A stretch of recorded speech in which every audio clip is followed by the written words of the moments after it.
As of today, I will be living here at Mother Base. Now my real trial begins.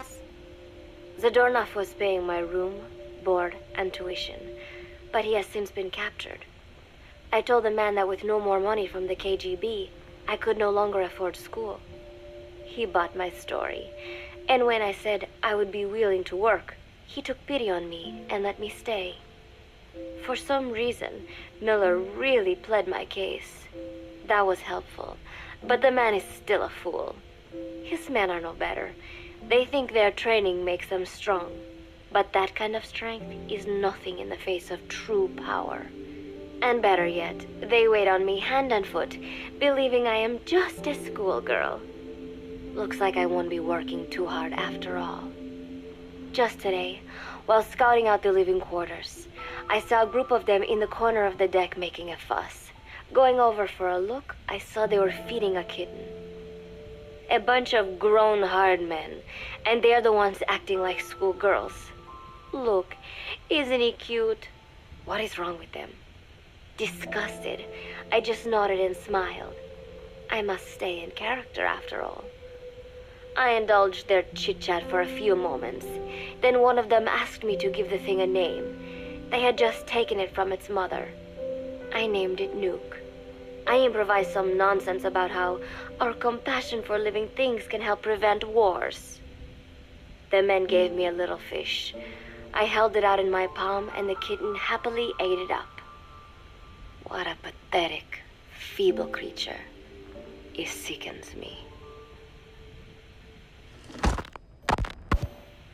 Today, Chico invited me to go fishing with the soldiers. I suppose finding one's own food does have its merit, but I prefer not to be involved in such a degrading task. And their prattling on about fishing being fun is nonsense. I'm not here to find playmates.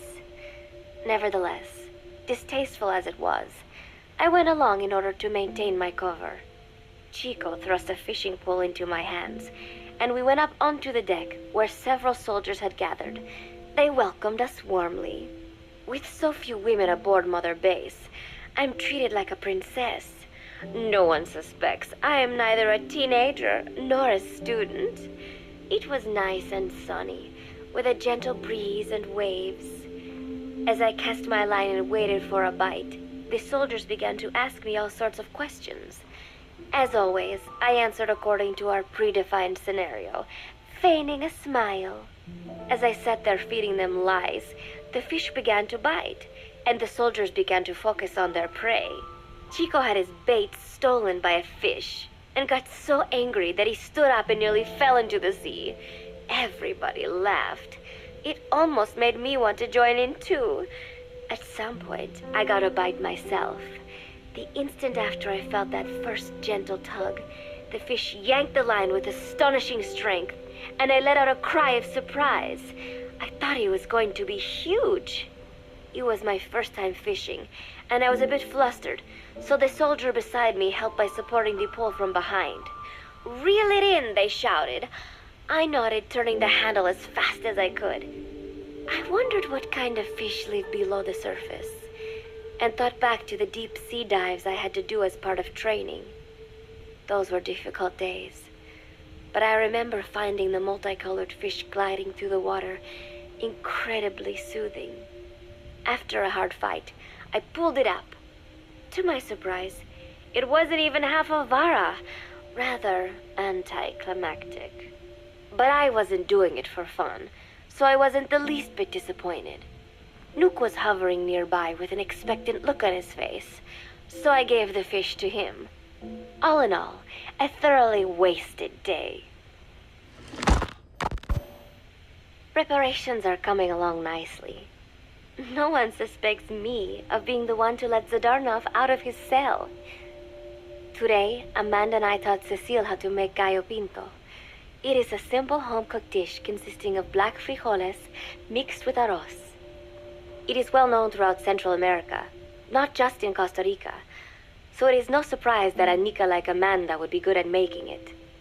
But I was raised in the States from a very young age, and could hardly even remember my mother's gallo pinto, having to make chit-chat with that clueless bird lover, and the so-called revolutionary was excruciating.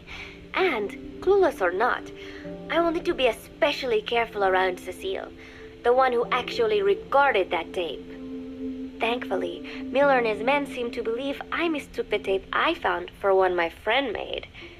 In any case, one can never be too careful. Anyway, the three of us minced garlic and herbs, then cooked them in a pot with frijoles we'd soaked overnight. While waiting for them to cook, we sautéed onions and arroz in a frying pan. Cecile worked the frying pan according to Amanda's directions, but seemed a bit glum. She does have a knack for cooking, though. She is French, after all. We added water to the pan and watched the arroz begin to steam. While we waited, Amanda shared memories of her mother with us. They had been separated because of Simosa, but the taste of her mother's cooking was still fresh in her mind. When the frijoles were ready, we drained the water, stir-frying them with the rest of the vegetables. Quite a complicated process for home cooking. Nonetheless, it kept them occupied. The longer we sat and talked, the greater the chance of my arousing their suspicions. With women, it is not enough to just bat your eyelashes and giggle. It takes a lot of effort to divert attention. When the arroz was done cooking, we folded it into the frijoles and added salsa, stirring the mixture as it simmered. At this point, for some reason, the conversation turned to romance. Why does it have to be that way whenever women get together and chat? Cecile fancies herself to be well-versed in such matters, and gave Amanda all sorts of advice. It was harmless enough, until, to my irritation, she began pestering me whether there was anybody I liked. Not right now, I said, trying to dodge the question. But she pressed on. It's Snake, isn't it? I gritted my teeth and played it coy. Maybe. Cecile nodded and giggled. He is pretty sexy, isn't he? What a ditz. It's all I can manage to just survive. The thought of romance has never once crossed my mind. I have no interest in that kind of man. Soon enough, a rich aroma began to fill the room. The gallo pinto was ready. New came over and rubbed up against our legs, looking for a handout. Unfortunately, it was not the kind of food a cat would like. We let a few of the soldiers have a bite, and then headed off to the mess hall. The home-cooked flavor we'd achieved was a big hit with the men of MSF. Not that we are trying to impress them or anything. Even I could manage a dish like that. Snake enjoyed it too. Let me make this absolutely clear. I have no interest in that man. Football, or soccer as it is known in the States, is extremely popular here. It has not caught on yet in the US, but it has legions of rabid fans all across Latin America. These fans can get so rowdy that it is commonly believed El Salvador and Honduras went to war in 1969 over scuffles in a soccer match. In reality, tensions between the two countries were already high. The match was merely one of the sparks that set them off. But these people are so passionate about this sport that the story seems plausible. Predictably, many of the soldiers here are fans. They have apparently divided themselves into Costa Rican and Nicaraguan teams and started playing each other. To play, you need a ball and 2 goals. The R&D team built and set up simple goals on the deck. I had absolutely no interest, but Chico insisted that I come and watch. It was not a proper match by any means. The pitch was not even regulation size, but the players and spectators alike got pretty excited. They banged empty cans and shouted cheers through the handmade megaphones. It almost felt like carnival. Huey, the referee, blew a whistle to start the match. The soldiers' training has left them in excellent physical shape, but they lacked the honed skills of professionals and their play was quite rough. Midway through, one of the men collided with another. They started shouting at one another, but Huey stepped in. I thought we had forsaken our countries, become one with the earth, he said, quoting Snake. We're not competing for national pride here, and we are not fighting for the good of any one country. This is not a war. Soccer is a peaceful sport, am I right? The soldiers nodded. They know the pain of war, and they share Snake's vision. Perhaps that is why all this resonates with them. Team Costa Rica was down a man, and somehow I was picked to fill in. Costa Rica had the advantage up until that point. I suppose Huey wanted to keep it balanced. The soldiers agreed with Huey's call. Maybe the Costa Rican players felt an even matchup would be more fun too. I could not be bothered to run at first, but chasing the ball out there in the hot sun, I was soon drenched in sweat. Before long, I found myself actively seeking out the ball, partially out of desperation. I picked up a loose ball deep on the opponent's side of the field. Even though he's Nicaraguan, Chico cheered me on, yelling, "Go for it, shoot!" I launched the ball as hard as I could, only to have it blocked by the keeper. Disappointment only increased my determination. In the end, I didn't score a single goal, and Costa Rica gave up its lead. It was really close, though. We congratulated each other on a good match and sprawled out in the shade on the deck, exhausted. The ocean breeze felt so nice on my sun-soaked body. Nuke came over. It is one of his favorite spots, and stretched out next to me. And together, we watched fluffy white clouds drift lazily across the clear blue sky. It was lovely out today, so I decided to sun myself in a lounge chair up on the deck when Strangelove came up to me. Despite the heat, she was in her usual long sleeves and pants. I waved at her. She looked away and mumbled, "Hello there. Fancy meeting you here." I asked if she needed anything, feeling her eyes creeping up and down my body like she was savoring it. Finally, she swallowed and said, "You have such beautiful skin." Bewildered, I shook my head and said, "No, not at all. I had heard rumors that she was a lesbian, but she couldn't be after me, could she?" She continued to stare and said, "No, it is beautiful, but you must not let yourself get so tanned." And then she took my hand in hers. "What is wrong with a little sun?" I asked, trying to cut the conversation short. But she shook her head violently. "No, you mustn't. A young lady should take better care of her skin." She was acting strangely now, as if aroused. She lectured me on the perils of tanning, how it ages skin, causing wrinkles and spots, and in the worst cases, even skin cancer. I knew already that tanning could cause spots, but I thought only pale-skinned Anglo-Saxons had to deal with that. Having a scientist tell me it causes aging, though, that spooked me a little. If I am to keep playing the teenager, I will have to start paying more attention to my skin. Sensing my anxiety, she took a small tube from her pocket. She said it was the sunscreen she always used. She told me to keep it. I didn't know what to say. I was more than happy to take it, but exactly what were her intentions? Was she merely being nice? Or is she really into me?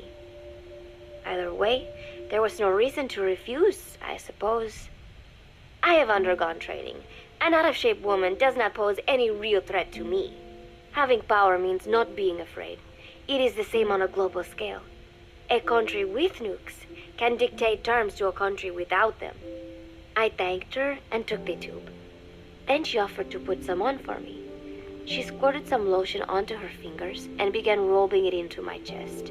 It happened so suddenly, and I was so taken aback that I did not even think to protest. She caressed my stomach with her long white fingers, then slid them upwards between my bikini-clad breasts. "What? Wait," I sputtered as her moist eyes met mine. She was beautiful. Somehow, I found myself captivated by this woman more than 10 years my elder. "Hold still," she whispered in my ear. I nodded silently, unable to refuse.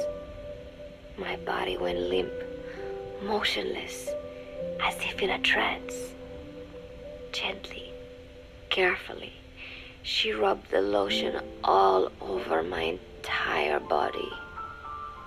I shouldn't have enjoyed it, and yet I could not help myself. For a moment, I was spellbound. That woman is dangerous. I had better watch myself. Protecting one's health is an important part of any agent's job. But despite my best efforts, I have caught a cold. Now that I think about it, Mother Base's numbers are on the rise, with soldiers coming from all different places and backgrounds. It is no wonder then that sooner or later someone would bring in a virus. That said, what I have got is just a common cold. The medical team said I'd need a few days rest, so I've been restricted to my room and put on bed rest. I thought I'd gotten used to not having anyone around to relate to, but at times like these, being alone is just miserable. All I could do is lay there and stroke Nook's back, trying to take my mind off how bad I felt. Nook just sat there, not making a sound. But I did have visitors. Amanda and Chico, Huey, Cecile, Miller, and a few of the soldiers I've become relatively close to. Amanda made me a soup with herbs she said were good for a cold. Miller told me to take it easy. I will sing you a lullaby, he said, then broke out a guitar and sang some incomprehensible song in Japanese. I did not need to understand the lyrics to know he is an awful singer. Then he said, "You know what is good for a cold? Suppositories. Here, I'll show you." He began to take off his pants, so I threw my tissue box at him to make him go away. Then Strangelove showed up, saying she had some miracle Indian cure. "It has got eucalyptus extract," she said. "It works best if you rub it into your chest." And then she tried to take off my nightshirt. I whacked her with my pillow, and I got rid of her. Chico brought me a little flower in a cup. It had been growing in a little bit of earth that probably found its way on board, stuck to something else. "I found this on the deck. Here, you can have it." He tried to act nonchalant, but I am pretty sure he's got a crush on me. None of them understand. If they thought these little visits would cheer me up, they were wrong. Tonight, Snake himself came to my room. Like the rest, he believes I am just a schoolgirl and treats me as such. "Why did you abandon your country?" I asked him. "Why create the MSF?" Of course, I knew the answers already, but I wanted to hear it from him. As I had imagined, he was not exactly forthcoming. All he would say is that his country abandoned him because all he could do was fight, and that is why he needed the MSF, because that is all he is any good for. Then he said, "Fighting is the only thing I understand, but that does not mean I have got a grudge against those who believe in peace. I am not one of them, and I do not believe in peace. Conflict is in man's nature. We fight our enemies in order to survive." Maybe we are not so different after all, he and I. But that is exactly why I'm going to have to kill him, or else he will have to kill me. When I stop and think about this wretched existence, being killed by a man like that suddenly does not seem like such a bad thing. Every month, Mother Base throws a party for all the soldiers whose birthdays fall in that month. There is something strange about a military organization having parties. Really though, it is just an excuse to drink and make noise. It is not easy to get alcohol on a fortress in the middle of the ocean. Most days they are training from dawn till dusk. They do not have time for things like drinking. That is why Snake and Miller came up with the idea, to give everyone a chance to let loose. Obviously, a bunch of boors like that are not going to bother with blowing out candles on a cake. Rather, they sit there in a cloud of cigarette smoke, drink beer, eat meat, tell tasteless jokes, and swap crude insults about one another's hometowns. But it hardly ever breaks out into something serious. They talk up a storm, but they're just having fun. It is funny. You have got members of FSLN rubbing shoulders with the UCLAs, People who once would have considered the other mortal enemies. I wonder if that is what makes Big Boss so popular. In leaving their countries behind, they leave their hatred for other countries too. Miller seemed a little protective of me. Hope they're not being too crude, he said. But soon enough, he too was drunk. He yelled, "Come here and take a look at the real Kazuhira Miller." Then dropped his pants and mooned everybody. The other soldiers burst out laughing. I have never seen such a crude, ridiculous party before. And yet, all these people, laughing and acting the fool. Is this what they call peace? For some reason, I began to think about all that has happened since I came here. Fishing with Chico, cooking with Amanda and Cecile, playing soccer, having visitors when I caught a cold. When I stop and think about it, my time here has been the most peaceful of my life. But that is about to end.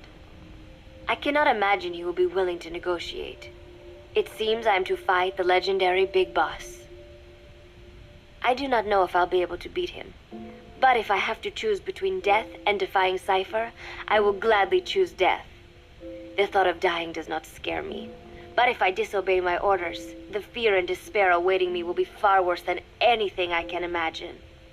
It was Cypher who took me in as an orphan, gave me food and a place to live.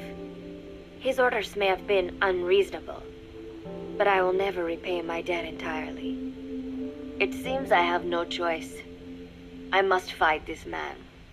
I must fight Snake. Do you know Miller, Snake's right-hand man? Apparently has got at least one serious weakness. He is an insatiable womanizer. He does not bother me, most likely because he considers teenagers off-limits. But he has hit on every single one of the few female soldiers here at Mother Base. They ought to be telling him where to stick it, but end up falling for it so easily. I think some of it stems from the fact that he is actually not that bad looking. Anyway, today, that nasty habit got him in trouble. He and Snake got into one of their rare fights, and I was there to see it. They burst out of the showers, completely naked, trading punches. I am no child. The sight of a naked man does not make me blush, but this was something else. "Maybe this'll teach you," Snake yelled as he slammed his fists into Miller's chest. I heard later that apparently he had been two-timing someone, and that same someone had gone to Snake with her troubles. As I see it, it is her own fault for letting herself be deceived like that. If she is too dumb to see through Miller's lies, then she got what she deserved. But this was not the first time it had happened, or the second, and Snake read Miller the riot act. Miller argued back, and what began as a shouting match turned into a fist fight. "You son of a bitch," Miller yelled as he swung. "Not bad," said Snake, smiling, "but not good enough." And then he was back on the offensive. They had already been at it pretty hard in the showers, and their bodies were covered with bruises. Both of these men had been trained for war, their bodies deadly weapons. They were each bleeding from a dozen places. All this from a fist fight. Even so, it was far less gruesome than if they had given it their all. It was obvious that one of them would be dead were they fighting for real. Miller took another swing, yelling, "Try this then!" Snake parried, then responded in kind, but I could tell he was not aiming for anything vital. "You are one tough bastard, boss," Miller muttered.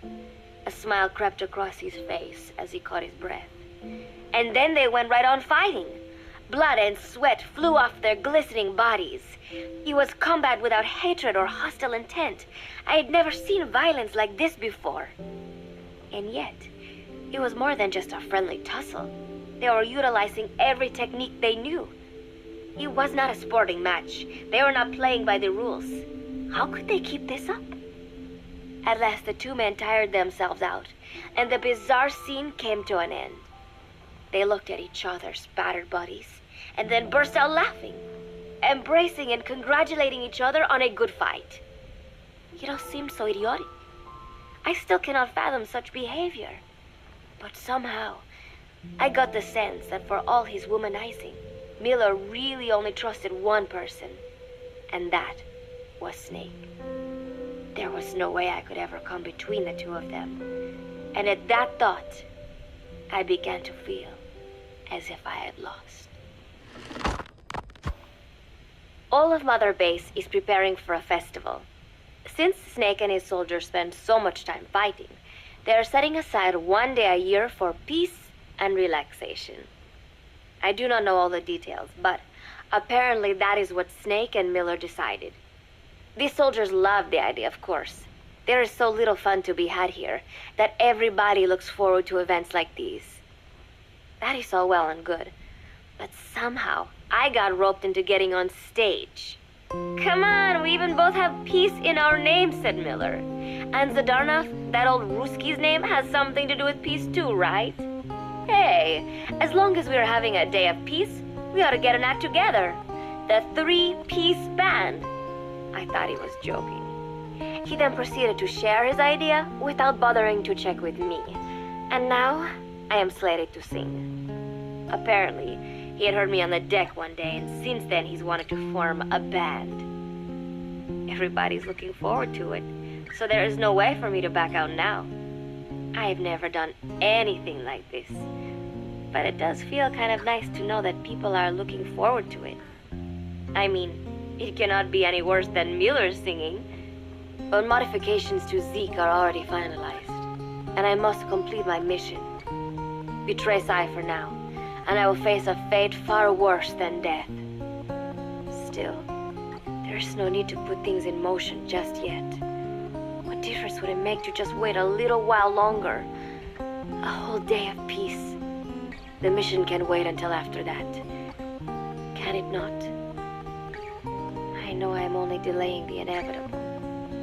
When the day comes, one of us will have to die.